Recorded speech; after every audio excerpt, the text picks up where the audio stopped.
Today, we're talking about some serious money. We're going to crunch the numbers on what it really costs to assemble Earth's mightiest heroes.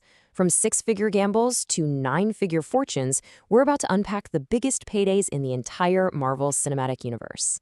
So, let me ask you something. What's it actually worth to save the entire universe in just one movie?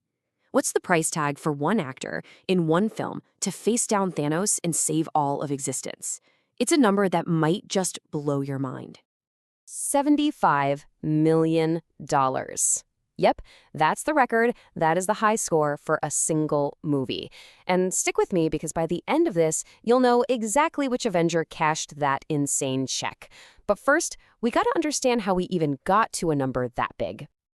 You see, Marvel's whole strategy with pay has done a complete 180. Back in Phase 1, the studio was playing it safe. They offered pretty modest upfront salaries, we're talking six figures sometimes. The real prize was the promise, right?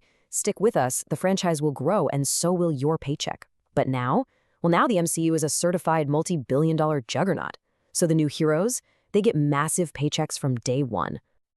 And a perfect example of this new way of doing things, Brie Larson.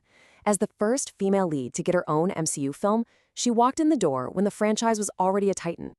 And for her very first time suiting up in Captain Marvel, she reportedly walked away with a cool $5 million.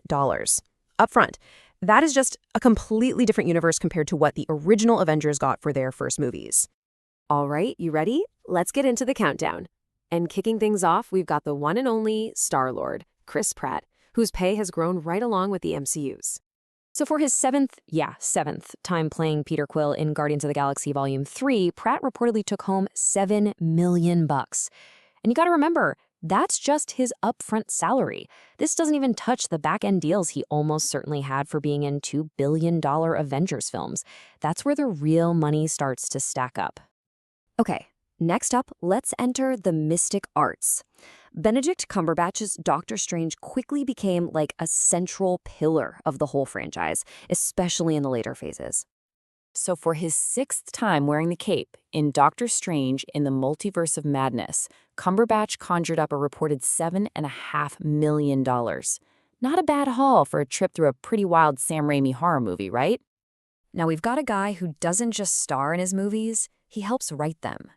Paul Rudd as Ant-Man, casting him was a bit of a bold choice at the time, but man did it pay off. He brought this totally unique comedic vibe to the whole MCU. And for showing up in Avengers Endgame, Rudd reportedly pocketed a massive $8 million. And you have to remember, his value is even higher because he co-wrote his first two solo movies. That makes him a huge creative asset. Okay, let's talk about the friendly neighborhood multi-millionaire. Tom Holland went from being this kid from Queens to a legit global superstar. His Spider-Man series is, get this, the most profitable non-Avengers series in the whole MCU. He is a certified box office monster. So, is it any surprise that for the absolute smash hit Spider-Man No Way Home, Holland swung away with a reported $10 million upfront? And with more movies coming, that number is only going one way, up. Okay, let's talk about a true MCU OG. It took a while for Hawkeye to really get his moment, but Jeremy Renner definitely got paid for his patience. It's a pretty amazing journey when you think about it. This is a guy whose first paid acting gigs were playing criminals in police training videos. So for his part in Avengers Endgame, Renner scored a reported $15 million. And he clearly knows his value. I mean, he famously turned down a lower initial offer for the Hawkeye series on Disney+. That's some serious sharpshooting negotiation skills right there. When Chris Evans was thinking about taking on the role of Captain America, he had one huge fear: losing his privacy. And yeah, that definitely happened. But I think it's fair to say he was compensated pretty handsomely for becoming a global icon. For his incredible emotional farewell in Endgame, Evans's upfront fee was somewhere between $15 and $20 million, a fitting reward for embodying America's heart and, well. Okay, now for the God of Thunder himself. It's so easy to forget now, but the first Thor movie was a huge gamble. Seriously, most people had no idea who the character was, and he was being played by this relatively unknown actor from Australia. But Chris Hemsworth, man, he turned Thor into an absolute A-lister. And for his fourth solo movie, Thor: Love and Thunder, Hemsworth officially joined Hollywood's super elite $20 million club. And you know what? He more than earned it. He made us all believe in a magical space Viking god from another dimension. It took 11 years. 11 for Natasha Romanoff to finally get her own movie. And for Black Widow, Scarlett Johansson also locked in a $20 million upfront payday. But that was really just the beginning of the story. So here's what happened. The movie came out in theaters and on Disney Plus at the same time.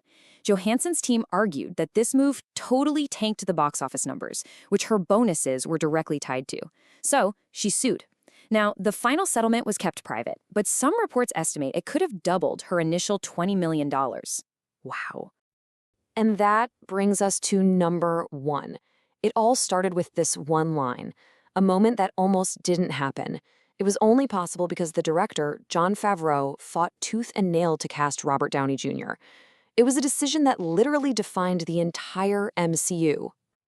So, of course, the man who started it all is also the one who's earned the most. Robert Downey Jr. made a mind-blowing $75 million for Avengers Endgame alone. How? A super savvy backend deal that gave him a piece of the film's insane profits. His total earnings from the MCU estimated to be somewhere between $500 and $600 million. And if he ever decides to come back, his fee could easily top $80 million. Which really just leaves us with one big question, right? As the MCU expands into the multiverse, as new heroes rise, can anyone ever top Iron Man's payday? I guess we'll just have to wait and see.